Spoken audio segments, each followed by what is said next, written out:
শিকারী। গভীর অরণ্যের পাশে একটি গ্রামে এক শিকারী বাস করত। শিকারী প্রত্যেক দিন অরণ্যের জন্তুদের নির্দয়ভাবে মেরে ফেলত। একদিন শিকারী অরণ্যে একটা বাচ্চা হরিণ দেখতে পেয়ে তাকে তীরবিদ্ধ করে ফেলল। সেটাকে কাঁধে ফেলে বাড়ির দিকে হাঁটার সময় এক সাধু শিকারীকে দেখে বলল, বাবা, এদিকে এসো, তোমার কাঁধের বাচ্চা হরিণটাকে মাটিতে শুইয়ে দাও। শিকারী সাধুর কথা শুনে হরিণটাকে মাটিতে শুইয়ে দিল। সাধু তার কমণ্ডলু থেকে একটু জল হাতে নিয়ে হরিণের গায়ে ছিটিয়ে দিল। আর ছিটিয়ে দিতে হরিণ মানুষের ভাষায় কথা বলল, দয়া করে আমাকে ছেড়ে দিন, আমার জন্য বাবা মা কাঁদতে কাঁদতে মৃত্যুশয্যায় আছেন। আপনার যদি আমার মতো অবস্থা হয়, আপনি সহ্য করতে পারবেন? এই কথা শোনার পর শিকারীর মন চঞ্চল হয়ে উঠল। মনে পড়ে গেল ছেলে মেয়ের কথা। এই ভেবে শিকারী হরিণটাকে লতা পাতার ঔষধ দিয়ে ক্ষত বিক্ষত জায়গাগুলো সারানোর চেষ্টা করে তাকে ছেড়ে দিল। বাড়ি ফিরে লক্ষ্য করলো কেউ সারাদিন কিচ্ছু খায়নি। পরের দিন সে আর একটা জন্তু শিকার করে কাঁধে ফেলে বাড়ির দিকে হাঁটছিল। মুখোমুখি পড়ে গেল সেই সাধু। সাধুর অনুরোধে শিকারী জন্তুটাকে মাটিতে শুইয়ে দিল।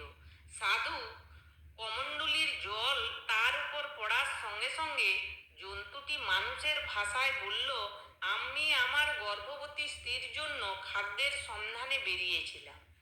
আজ বাদে কাল আমার স্ত্রীর বাচ্চা হবে। এই সময় আমাকে আহত করে ধরে বেঁধে নিয়ে যাওয়া কি ধর্ম হচ্ছে? এই কি মানুষের ধর্ম? শিকারীর মনে পড়ে গেল তার স্ত্রীর কথা। স্ত্রী যখন গর্ভবতী অবস্থায় ছিল তখন সে তার প্রতি কি করেছে, কোন অবস্থার মধ্যে কাটাতে হয়েছে, সেদিনের কথা মনে পড়তে জন্তুটিকে ছেড়ে দিল।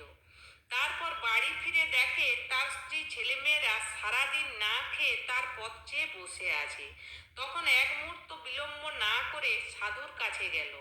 বলল, হে মহাত্মা, আপনার নির্দেশ পালন করতে গিয়ে আমার স্ত্রী পুত্র পরিবার মারা যাবে খাদ্যের অভাবে, এটা আমি কিছুতেই সহ্য করতে পারবো না। এই কথা শুনে সাধু হাসি মুখে বলল, পৃথিবীতে বাঁচার জন্য একটি মাত্র পথ খোলা নেই, তাহলে আপনি বলে দিন কি করে বাঁচব। তখন সাধু আশ্রমের অদূরে চড়তে থাকা গরুদের দেখিয়ে বলল, ওই গরুদের মধ্যে 3টি গরু নিয়ে গিয়ে লালন পালন করো। ওদের দুধ বিক্রি করে তুমি সহজে দিন যাপন করতে পারো। সাধুর কথা অনুযায়ী শিকারী 3টি গরু নিয়ে বাড়ি ফিরল। অরণ্য থেকে গরু নিয়ে বাড়ি ফিরতে দেখে গ্রামবাসী অবাক হয়ে গেল। শিকারী বলল, এখন থেকে আমি প্রাণী হত্যা বন্ধ করে দিয়েছি। এ যেন ভূতের মুখে রাম নাম। এই কথা শুনে গ্রামবাসীরা শুধু যে অবাক হলো তা নয়, তাদের কাছে শিকারী নির্দয়ী একটা আদর্শ চরিত্র হিসাবে গণ্য হলো। ওই 3টি গরু লালন পালন করে তাদের দুধ বিক্রি করে শিকারী সপরিবারে সুখে দিন যাপন করতে লাগলো।